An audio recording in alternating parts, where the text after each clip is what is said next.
waiting for that soft voice to talk to me at night, for some tender arms to hold me tight. I keep waiting, I keep on waiting, but it ain't easy, it ain't easy. When mama said you can't hurry love, no, you just have to wait. She said trust till it time, no matter how long it takes, you can't hurry love, no, you just have to wait. She said love don't come.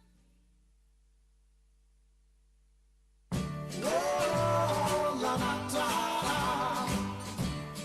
no, la da, la la la, all night long, yeah, la la la la da, la la la da da da, la la la, all night long, yeah. Come on and let the good time roll. We gon' stay here till we soothe our souls. If it take all night long, one more time. Come on and let the good time roll. We gon' stay here till we soothe our souls. If it take all night long, gotta tell you, evening sun is sinking low. The clock on the wall says it's time to go. I got my plans, I don't know about you. I'll tell you exactly what I'm gonna do. Get in the groove and let the good time roll. I'm gonna stay until I soothe my soul. If it take all night long, yeah. Everybody let the good time roll. We gon' stay here till we soothe our souls. If it take all night long, yeah. It might be 1 o'clock and it might be 3. Time don't mean that much to me. I ain't felt this good since I don't know when, and I might not feel this good again. So come on and let the good time roll. We gon' stay here till we soothe our souls.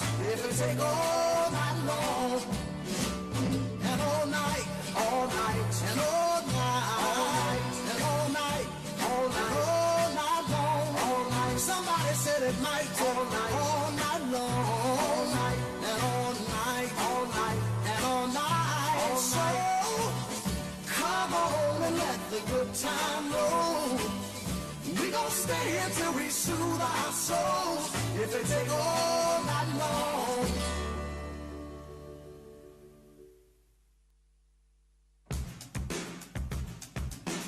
It's not the waking, it's the rising.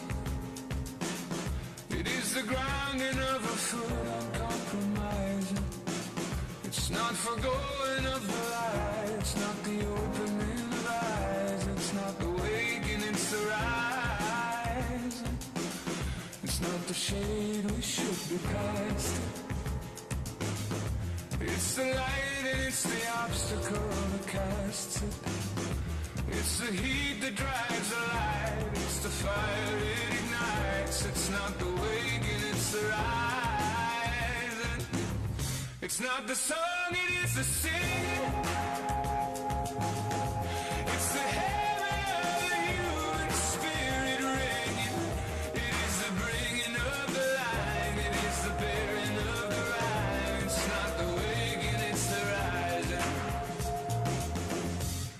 And I could cry.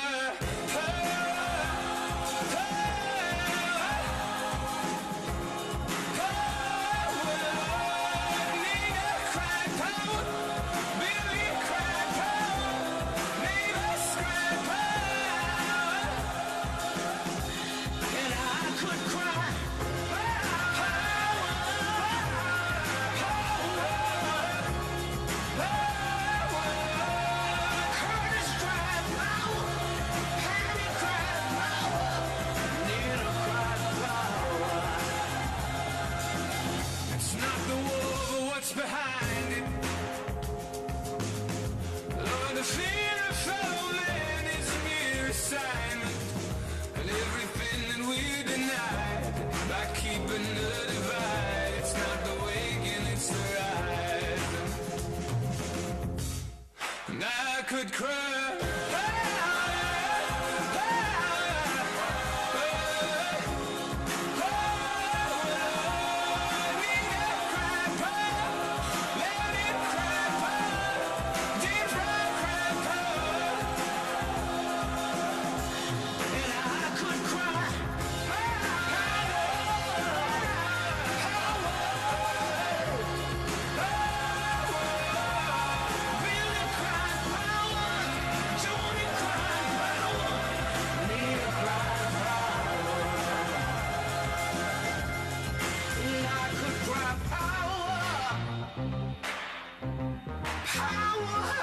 cried by those stronger than me. Straight into the face that tells you to rattle your chains if you love being free. I could cry. 'Cause fire is my love when my love is just for you. Sing out, cry power. Sing out, cry power. More than cry power.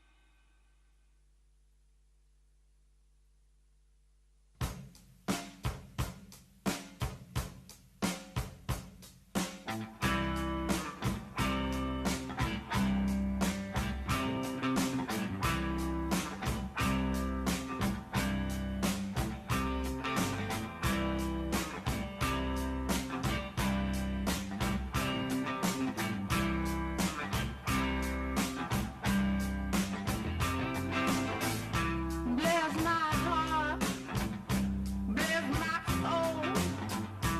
Didn't think I'd make it to 22 years old. There must be someone up above. Say, come on, Brittany, you got to come on now. You got to hold on.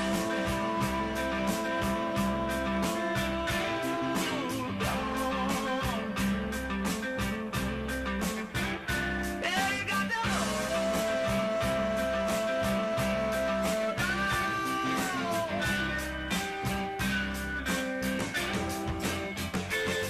So, bless my heart and bless yours too. I don't know where I'm gonna go, don't know what I'm gonna do. But must be somebody up above. Say, come on, Brittany, you got to come on up. You got to... Ladies and gentlemen, please welcome the President of the Republic of Poland, Andrzej Duda. Szanowni Państwo, powitajmy prezydenta Rzeczypospolitej Polskiej, pana Andrzeja Dudę.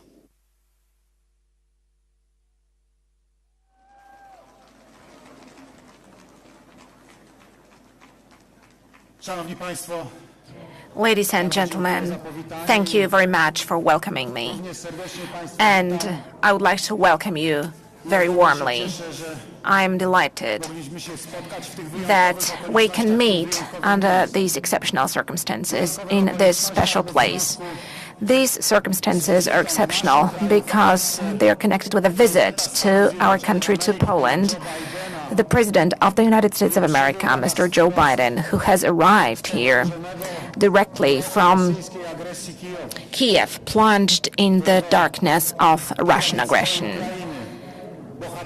And Kiev, just like the rest of Ukraine, is heroically defended today by the Ukrainians, the defenders of their homeland. We are meeting at a special place in Warsaw, the capital of Poland, at the foot of the royal castle, which symbolizes the excellence of the Polish-Lithuanian Commonwealth, the symbol of excellence of Poland in the 17th and 18th centuries. The royal castle in which the Polish Sejm deliberated, a castle in which the Constitution of the 3rd of May was passed in 1791, the first constitution in Europe and the second in the world after the American one. That was a constitution which had a landmark contribution into the development of the free world, our civilization today. symbolu Rzeczypospolitej, The który w trakcie symbol II of wojny the światowej Republic został of zburzony, Poland, spalony which płonął was na oczach całego demolished świata. and destroyed during that Second World Potem War. pod It was niemiecką burning okupacją leżał w in front ruinach, of the eyes of the whole world. Tu ginęli Then powstańcy it lay in warszawscy, ruins under the German walcząc occupation. ze znienawidzonym Here the okupantem. Warsaw insurgents were dying while fighting potem, with the po II hated wojnie, occupiers. And then kiedy after the znaleźliśmy Second World się War, when we sowieckiej found strefie ourselves wpływów, in that Soviet sphere of był influence, odbudowywany it was being rebuilt wysiłkiem całego by narodu the effort of the przez entire dziesiątki nation lat, for tens of po years, to, by mógł so that stanąć na powrót. it could be w efekcie stać się reconstructed symbolem again and odradzającej się become a Polski. symbol of the rebirth of Poland. Mówię o tym, I'm mentioning this bo dziś because today patrzymy na płonącą we are Ukrainę. looking at the burning Ukraine. Patrzymy na płonące We are miasta, looking at burning cities. słyszymy straszliwe We are wieści hearing o rosyjskim horrible terrorze, news about Russian terror. widzimy We zabitych are ludzi, seeing killed zamordowanych, people murdered. widzimy zburzone osiedla mieszkaniowe, obrazy jak z II wojny światowej. Coś, co w Europie miało się nigdy więcej nie powtórzyć, dzisiaj jest straszliwym udziałem naszych sąsiadów. Dlatego, że Rosja na powrót chce stać się imperium, realizować swoje ambicje niewolenia innych narodów. Nie ma na to naszej zgody, nie ma zgody wolnego świata. Prezydent Stanów Zjednoczonych, lider wolnego świata, Joe Biden, dokonał spektakularnego gestu. Wczoraj rano stanął w Kijowie, wbrew wszelkim oczekiwaniom, na ukraińskiej ziemi, tam gdzie toczy się wojna. Pokazał, że wolny świat i jego lider nie boi się niczego. Pokazał, że Ukraina nie jest sama, że ma wsparcie najpotężniejszego państwa świata i najpotężniejszej armii świata, że ma wsparcie Sojuszu Północnoatlantyckiego i że to jest wsparcie poważne, które nie zgaśnie. To wielki znak. Jesteśmy wszyscy wspólnie cały czas przy Ukrainie. Od samego początku. 23 lutego, na dzień przed rosyjską agresją na Ukrainę, rok temu, byłem w Kijowie razem z prezydentem sąsiedniej Litwy, Gitanasem Nausedą. Rozmawialiśmy z prezydentem Władimirem Zełenskim. Władimir powiedział nam, będziemy się bronić. Putin myśli, że się poddamy od razu, że opanuje Ukrainę, że będzie okupował nasze państwo, że zagarnie naszą ziemię. Będziemy walczyli aż do śmierci, do upadłego. Nie poddamy się. Dosłownie za kilka godzin na Ukrainę spadły rosyjskie rakiety. Zaczęła się rosyjska pełnoskalowa inwazja. Wszyscy myśleli, że Ukraina padnie w 3 dni, w 72 godziny. Ukraina nie upadła do dzisiaj. Dzięki bohaterstwu obrońców Ukrainy, dzięki bohaterstwu rosyjskich żołnierzy, ale także dzięki wsparciu. Wsparciu, jakie daje Ukrainie wolny świat. Po to, by imperialne ambicje niewolenia innych narodów zostały ukarane i by nigdy więcej już się nie odrodziły. I dlatego wszyscy dzisiaj mówimy, Ukraina musi zwyciężyć. Dlatego wspieramy Ukrainę. Dziękuję Stanom Zjednoczonym, dziękuję wszystkim państwom NATO, które przysyłają pomoc na Ukrainę. Nie tylko tę humanitarną, także tą militarną. To niezwykle ważne. Ale dziękuję także Stanom Zjednoczonym i naszym sojusznikom za to, że umacniają nasze bezpieczeństwo. Wschodniej flanki NATO. To by nikomu nawet do głowy nie przyszło zaatakować naszą ziemię. Że dzięki obecności armii amerykańskiej, dzięki obecności armii sojuszniczych, dzięki mądrej polityce wzmacniania polskiej armii w ostatnich latach, jesteśmy coraz bezpieczniejsi. Jesteśmy coraz pewniejsi swojego bezpieczeństwa. I powodujemy, że potencjalni napastnicy są coraz mniej pewni swego. Wierzę w to, że ta brutalna pewność rosyjska zostanie na Ukrainie ukarana i zmiażdżona. Że Rosja ze wstydem będzie musiała ukraińską ziemię opuścić, tą, którą okupuje. Że zwycięży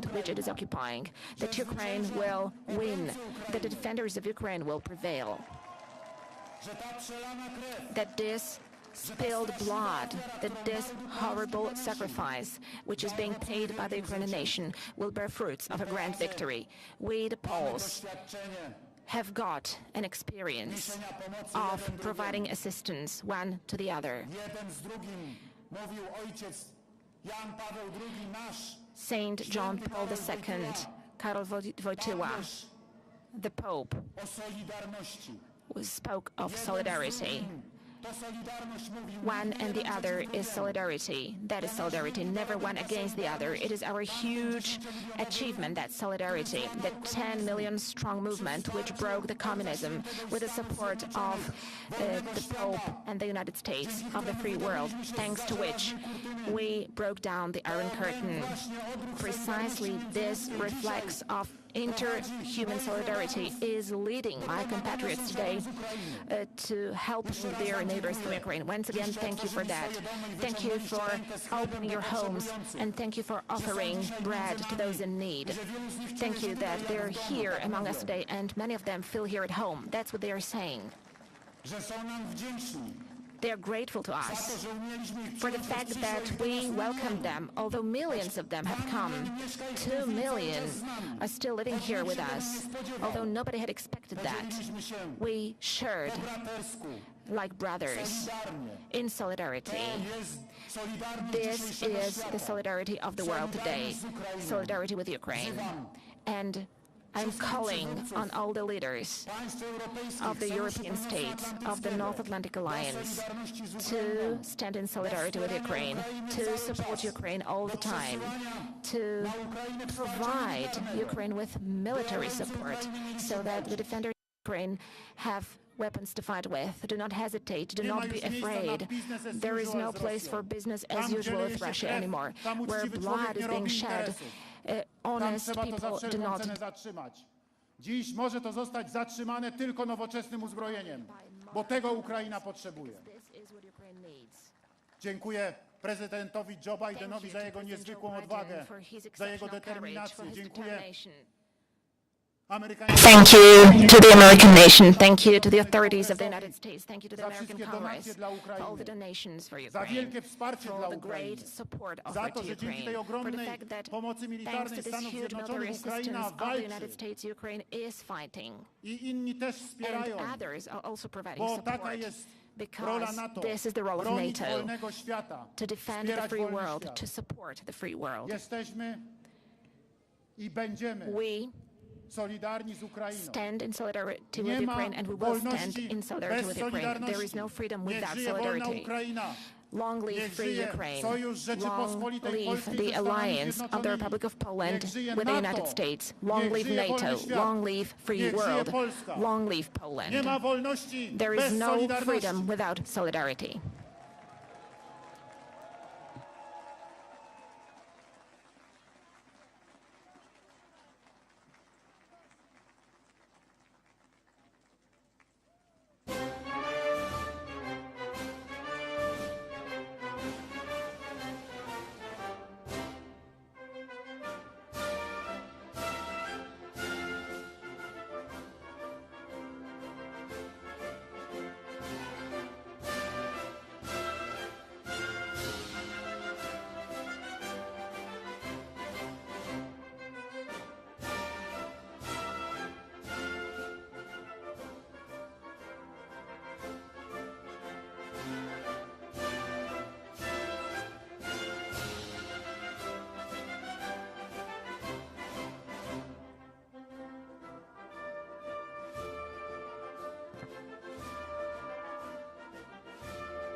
Szanowni Państwo, powitajmy 46.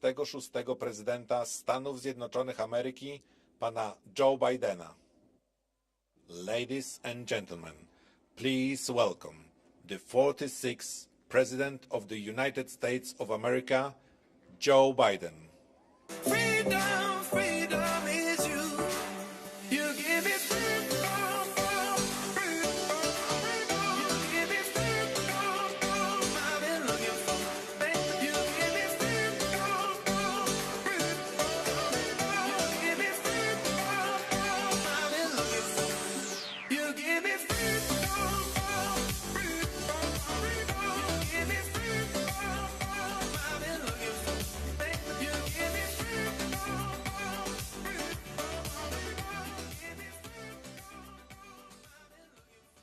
Hello, Poland.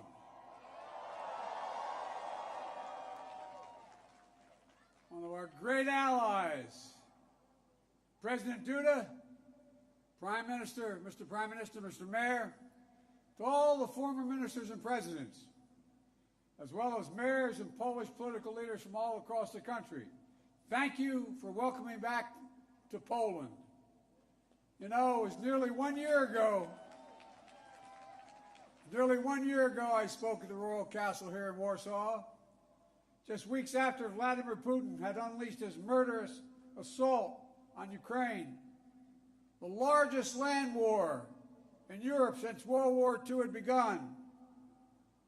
And the principles that have been the cornerstone of peace, prosperity, and stability on this planet for more than 75 years were at risk of being shattered. 1 year ago, the world was bracing for the fall of Kyiv. Well, I just come from a visit to Kyiv, and I can report Kyiv stands strong. Kyiv stands proud. It stands tall. And most important, it stands free. When Russia invaded, it wasn't just Ukraine being tested. The whole world faced a test for the ages. Europe was being tested. America was being tested. NATO was being tested. All democracies are being tested. And the questions we faced were as simple as they were profound. Would we respond? Or would we look the other way? Would we be strong? Or would we be weak?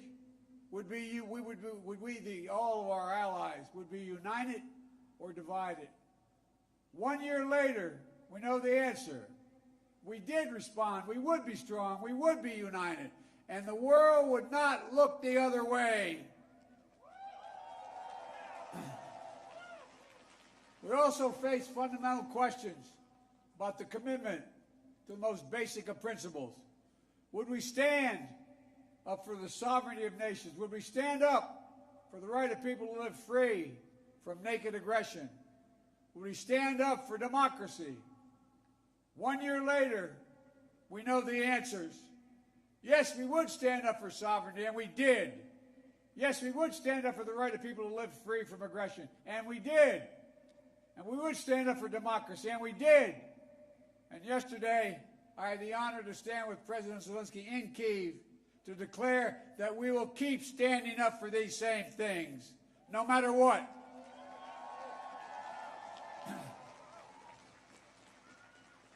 When President Putin ordered his tanks to roll into Ukraine, he thought we would roll over. He was wrong. The Ukrainian people are too brave. America, Europe, a coalition of nations from the Atlantic to the Pacific, we were too unified. Democracy was too strong. Instead of an easy victory he perceived and predicted, Putin left with burnt-out tanks and Russia's forces in disarray. He thought he'd get the Finlandization of NATO. Instead, he got the NATOization of Finland and Sweden. He thought NATO would fracture and divide. Instead, NATO was more united and more unified than ever before. He thought he could weaponize energy to crack your resolve, Europe's resolve. Instead, we're working together to end Europe's dependence on Russian fossil fuels. He thought autocrats like himself were tough and leaders of democracy were soft. And then he met the iron will of America and the nations everywhere that refused to accept the world governed by fear and force. He found himself at war with a nation led by a man whose courage would be forged in fire and steel, President Zelensky. President Putin is confronted with something today that he didn't think was possible a year ago. The democracies of the world have grown stronger, not weaker. But the autocrats of the world have grown weaker, not stronger. Because in the moments of great upheaval and uncertainty, that knowing what you stand for is most important. And knowing who stands with you makes all the difference. The people of Poland know that. You know that. In fact, you know it better than anyone here in Poland. Because that's what solidarity means. Through partition and oppression, when the beautiful city was destroyed after the Warsaw Uprising, during decades under the iron fist of communist rule, Poland endured because you stood together. That's how brave leaders of the opposition and the people of Belarus continue to fight for their democracy. That's how the resolve of Moldovan people, the resolve of the people of Moldova to live in freedom, when it gained them independence and put them on the path to EU membership. President Sandu is here today. I'm not sure she is, but I'm proud to stand with you and the freedom-loving people of Moldova. Give her a round of applause.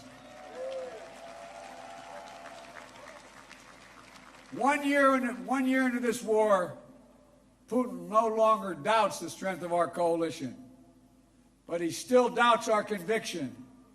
He doubts our staying power. He doubts our continued support for Ukraine. He doubts whether NATO can remain unified. But there should be no doubt.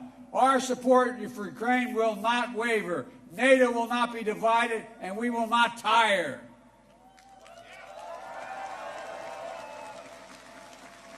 President Putin's craven lust for land and power will fail, and the Ukrainian people's love for their country will prevail.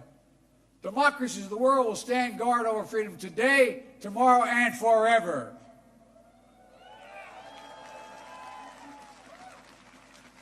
So that's what's at stake here. Freedom. That's the message I carried to Kyiv yesterday, directly to the people of Ukraine. When President Zelensky said he came to the United States in December, quote, he said, "This struggle will define the world and what our children and grandchildren, how they live, and then their children and grandchildren." He wasn't only speaking about the children and grandchildren of Ukraine. He was speaking about all of our children and grandchildren, yours and mine.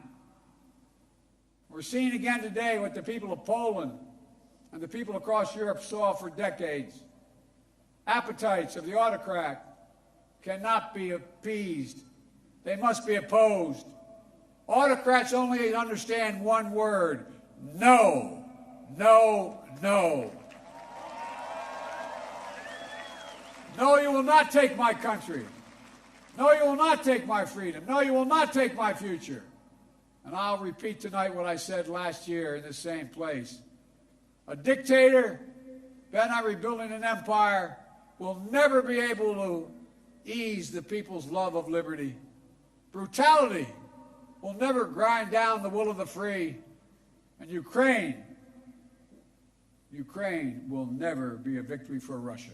Never.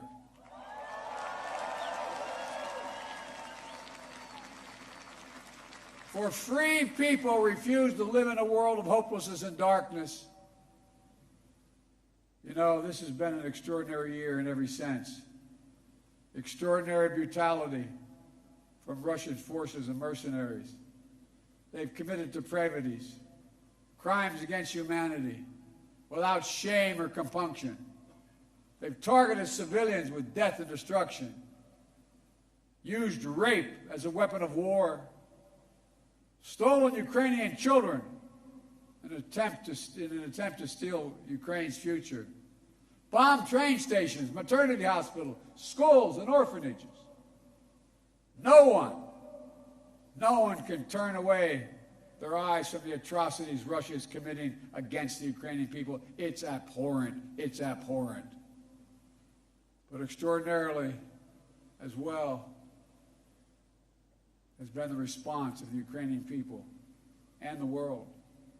1 year after the bombs began to fall, Russian tanks rolled into Ukraine.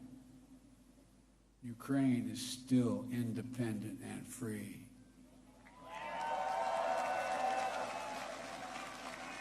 From Kherson to Kharkiv, Ukrainian fighters have reclaimed their land. More than 50% of the territory Russia held last year. The blue and the yellow flag of Ukraine proudly waves once again. President Zelensky still leads a democratically elected government that represents the will of the Ukrainian people. And the world has already voted multiple times, including the United Nations General Assembly, to condemn Russia's aggression and support a just peace. Each time in the UN, that vote has been overwhelming. In October, 143 nations in the United Nations condemned Russia's illegal annexation. Only four in the entire UN voted with Russia. 4. So tonight, I speak once more to the people of Russia. The United States and the nations of Europe do not seek to control or destroy Russia. The West was not plotting to attack Russia, as Putin said today. And millions of Russian citizens who only want to live in peace with their neighbors are not the enemy. This war was never a necessity. It's a tragedy. President Putin chose this war. Every day the war continues is his choice. He could end the war with a word. It's simple. If Russia stopped invading Ukraine, it would end the war. If Ukraine stopped defending itself against Russia, it would be the end of Ukraine. That's why together we're making sure Ukraine can defend itself. The United States has assembled a worldwide coalition of more than 50 nations to get critical weapons and supplies to the brave Ukrainian fighters on the front lines. Air defense systems, artillery, ammunition, tanks, armored vehicles. The European Union and its member states have stepped up with unprecedented commitment to Ukraine, not just in security assistance, but economic and humanitarian refugee assistance and so much more. To all of you here tonight, take a moment, and I'm serious when I say this. Turn around and look at one another. Look at what you've done so far. Poland is hosting more than 1.5 million refugees from this war. God bless you. Poland's generosity, your willingness to open your hearts and your homes is extraordinary. And the American people are united in our resolve as well. All across my country, in big cities and small towns, Ukrainian flags fly from American homes. Over the past year, Democrats and Republicans in our United States Congress have come together to stand for freedom. That's who Americans are, and that's what Americans do. The world is also coming together to address the global fallout from President Putin's war. Putin tried to starve the world, blocking the ports in the Black Sea to stop Ukraine from exporting its grain, exacerbating the global food crisis that hit developing nations in Africa especially hard. Instead, the United States and the G7 and partners around the world answered the call with historic commitments to address the crisis and to bolster global food supplies. And this week, my wife, Jill Biden, is traveling to Africa to help bring attention to this critical issue. Our commitment is to the people of Ukraine and the future of Ukraine, a Ukraine that's free, sovereign, and democratic. That was the dream of those who declared Ukraine's independence more than 30 years ago, who led the Orange Revolution and the Revolution of Dignity, who braved ice and fire in the Maidan, and the Heavenly 100 who died there. And those who continue still to root out Kremlin's efforts to corrupt, coerce, and control.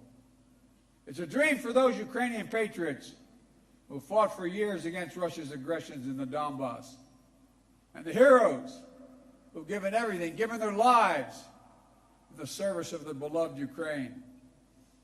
I was honored to visit their memorial in Kyiv yesterday, to pay tribute to the sacrifice of those who lost their lives, standing alongside President Zelensky. The United States and our partners stand with Ukraine's teachers, its hospital staff, its emergency responders, the workers in cities across Ukraine are fighting to keep the power on in the face of Russia's cruel bombardment. We stand with the millions of refugees of this war who found a welcome in Europe and the United States, particularly here in Poland. Ordinary people all across Europe did whatever they could to help and continue to do so. Polish businesses, civil society, cultural leaders, including the First Lady of Poland, who is here tonight, have led with the heart and determination, showcasing all that's good about the human spirit. Madam First Lady, we love you. Thank you all.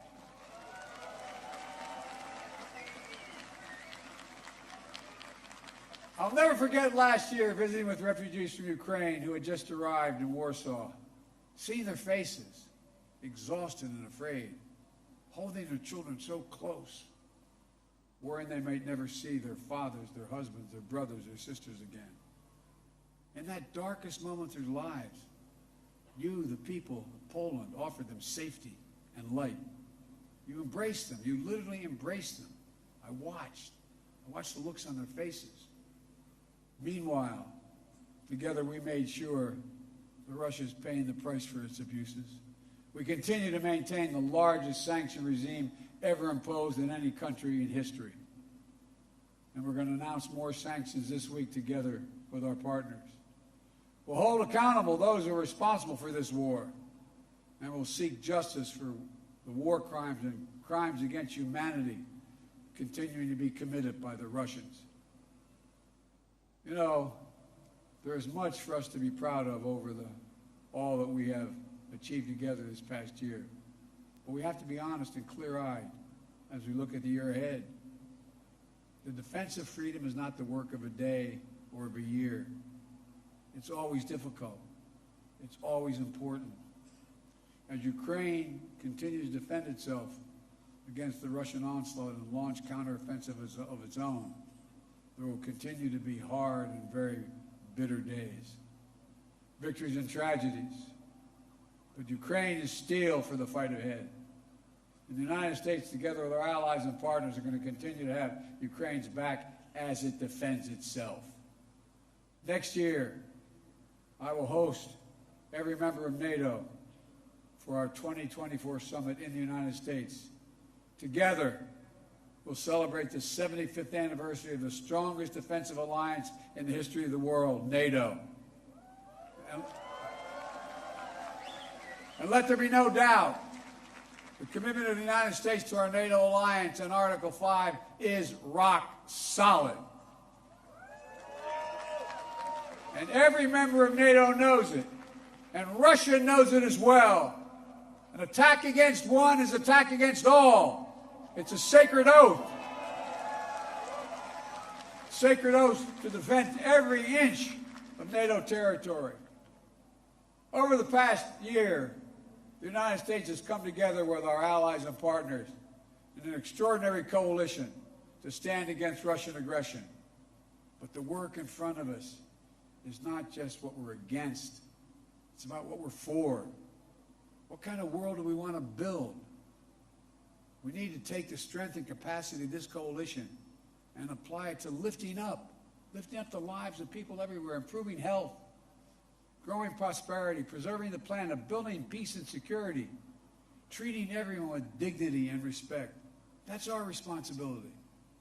The democracies of the world have to deliver it for our people. As we gather tonight, the world, in my view, is at an inflection point. The decisions we make over the next 5 years or so are going to determine and shape our lives for decades to come. That's true for Americans. It's true for the people of the world. And while decisions are ours to make now, the principles and the stakes are eternal. The choice between chaos and stability, between building and destroying, between hope and fear, between democracy that lifts up the human spirit and the brutal hand of the dictator who crushes it, between nothing less than limitation and possibilities, the kind of possibilities that come when people who live not in captivity but in freedom, freedom, there is no sweeter word than freedom. There is no nobler goal than freedom. There's no higher aspiration than freedom. Americans know that, and you know it. And all that we do now must be done so our children and grandchildren will know it as well. Freedom. The enemy of the tyrant and the hope of the brave and the truth of the ages. Freedom. Stand with us. We will stand with you. Let us move forward with faith and conviction and with an abiding commitment to be allies, not of darkness but of light, not of oppression but of liberation, not of captivity but yes, of freedom. May God bless you all. May God protect our troops. And may God bless the heroes of Ukraine and all those who defend freedom around the world. Thank you, Poland. Thank you, thank you, thank you for what you're doing. God bless you all.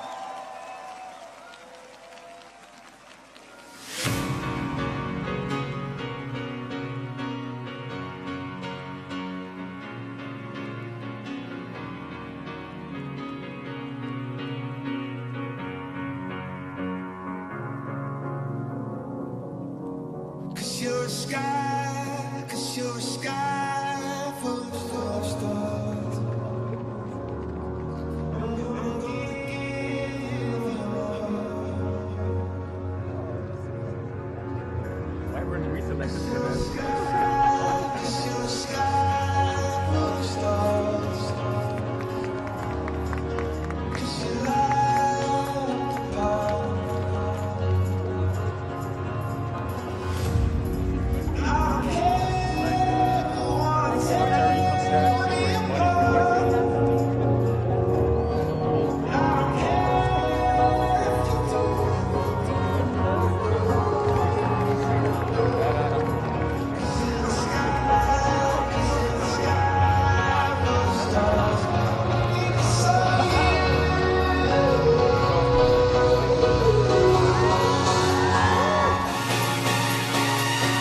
you're a sky full of stars. I wanna die in your arms. Oh, oh.